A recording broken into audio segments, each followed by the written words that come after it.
It's Chuck here back with Milton Daily Homes, and I always say I've got the best viewers, and yesterday proved it. I got two emails. The first one is from Carrie or Kari, who explained what's actually going in that little area at Derry and Scott on the south side. So if you're on the corner of Derry and Scott, it's on the southwest side, and we talked about how the one home backs onto it on Rainer, and it turns out that that's actually going to be a no frills. It's been confirmed by Colin Best in town. So there you go. I appreciate that, Kari or Carrie. I really, really do. And the second one is from Andrew Salmons, and he talked about how Cedar Hedge really isn't a stupid name, so I apologize for that. I was probably a little bit harsh there. There's lots of streets that don't have the things that are actually named on. Just because it's called Cedar Hedge doesn't mean you actually need a cedar hedge on the street. But anyways, it's actually named after Cedar Hedge Farm, and it's owned by the Patterson family. And in that neighborhood, Patterson's also a street. So I thought that was kind of cool.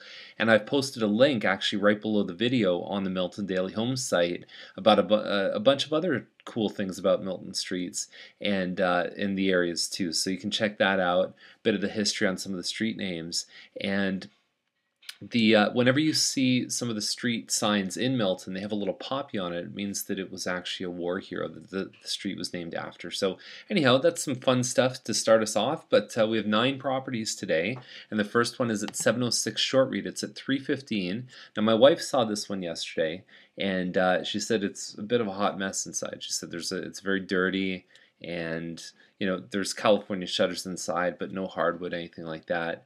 One just around the corner on Shortreed is actually at 304, and it had an offer last night.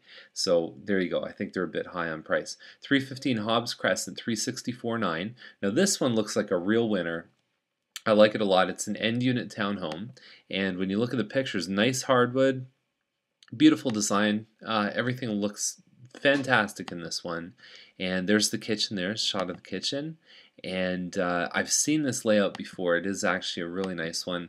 Bedrooms upstairs are great. You've got a glass shower upstairs, and you back onto the green space here. So I think all that together wrapped up in a nice package at 364. It's looking pretty nice. Hobbs can feel a little bit congested. There's a lot of townhomes there, so you can get a lot of street parking, a lot of people in their driveways. It can start to feel very cramped in. I still like this one a lot. Now 583 Holland Heights is a relist, and it's at 369, and it's a huge end unit townhome. Feels a lot like a semi. It actually feels like a detached when you're inside. Huge. That's a massive room. 9-foot ceilings. Again, I've seen this one in person. It looks bigger than even these pictures. Hardwood floors there, and usually I'm not a big fan when they do laminate upstairs trying to match, but they actually did a good job matching the colors here. And the bedrooms are all nice size. Cosmetically, there's some stuff that you could clear out of there. There's a lot of crap that if I was, advising someone to sell their homes, I'd say get rid of this stuff. You're gonna have to pack it anyways, paint the walls, give it some character. But still, this one does have a lot of value for that price. I think it's the biggest townhome by far that's listed right now. Now Woodlawn, I put this in because it was listed yesterday, less than 24 hours. It's sold. Double garage, under 400,000 in Milton. Zingy zing, like it's gone, like quick. Kitchen isn't perfect, doesn't matter. 40 by 100-foot lot, and Woodlawn is just off of Laurier, and it's a little bit east of Bronte. Okay, so backyard looks nice, private. No question it would have gone really fast. But if you're really looking for a home, sometimes waiting for it to appear on MLS.ca and even Milton Daily Homes sometimes isn't fast enough. So you do want to get in touch with an agent, and you do want to have them really keeping their eyes and ears open. If something's listed on our broker system, I can see it a minute after it's listed. So it can really benefit you. If we're on the system, we can see it even faster. Okay, so 188 Lydia is the next one here. So now Lydia is a great street. There are some unbelievable homes there. A lot of heritage, a lot of character on that street.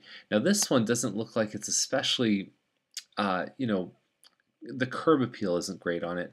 50 by 130-foot lot, and it's got a nice corner view and hardwood floors inside. I mean, we're talking about a home that's a century home. It's got actual water. It's got radiant heat in this one here, heated by a gas system. That garage kind of looks like it's going to fall over if you sneeze too hard. And I guess there's a shot of the back. And so yeah, there you go. There's a better shot of the back there. And so yeah, this one I think you're mostly talking about land value. It's a 2-bedroom, 1 washroom, but I do think that they priced it accordingly. I could see the land value on this one being somewhere in the 3 to 350 range. 1910 is when it was built. So we're looking at actually the 100-year anniversary of the home. 1081 McQuaig is nice. There's no separate dining area, but it does have a big eat-in kitchen. So there's the fireplace there. That's another shot of the family room. Then you have the kitchen. So that's it on the main level. There is 4 bedrooms upstairs. They're actually all huge bedrooms. And same thing with this one. You're getting about a 30 to 36 foot lot. There's really no space beside the garage in this little hallway. You have a staircase and you got a coat closet, and that's it. And then the main part of the home actually happens in the back. So the upstairs can actually go over top of the garage, and you get a lot more space. All right, overall it's good though. It shows very well. The hardwood looks terrific, and 870 McEwen is the next one. 529. I think this might be a wood lily or something like that. It's a Mattamy home, 2,400 square feet, double garage, and really inside, I mean, when you read the description, it has broadloom. Coffered ceiling isn't really something you get a lot of money for, so it looks like more of a basic style home, and I think there's a tenant in here too, so you might even need to give 24 hours notice. More of a basic design. Now there's one on McEwen that's about the same size, and it's fully upgraded at 539. To me, that's a much better deal. Now there's another one here at 539 on Duff Crescent, and the pictures look okay. I would sort of zoom these back out to try and get a little bit more perspective. There's the kitchen there. Again, I talked about this yesterday. If you have stainless steel appliances, spring $50 and at least get a black range hood. Even if it's a basic one, it looks so much better. Or put a microwave above. And the bedrooms, look okay. It's hard to really tell on this one. You do have a separate dining area. Got 9-foot ceilings. I don't know if the pictures really draw you in on this one. Duff is just off of Bustle Crescent. And finally, we've got Book Drive, 699.8, and this was listed before. And these floors remind me almost of like a racquetball court, like a squash court.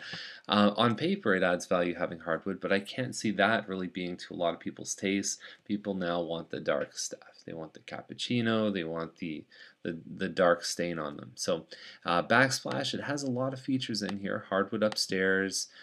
They've done a kitchen in the basement and all finished. It's a huge home and it backs onto green space. So a lot of value here, but it's still not selling. So there's something probably cosmetically that's people aren't really digging about this house. 699.8. I mean, on paper it compares, but I think they might need to adjust just based on the just not appealing to as many buyers. So that's our list for today, and I guess enjoy your day. It's a beautiful day out, and if you want to come for a tour, we got some time on Friday and Saturday.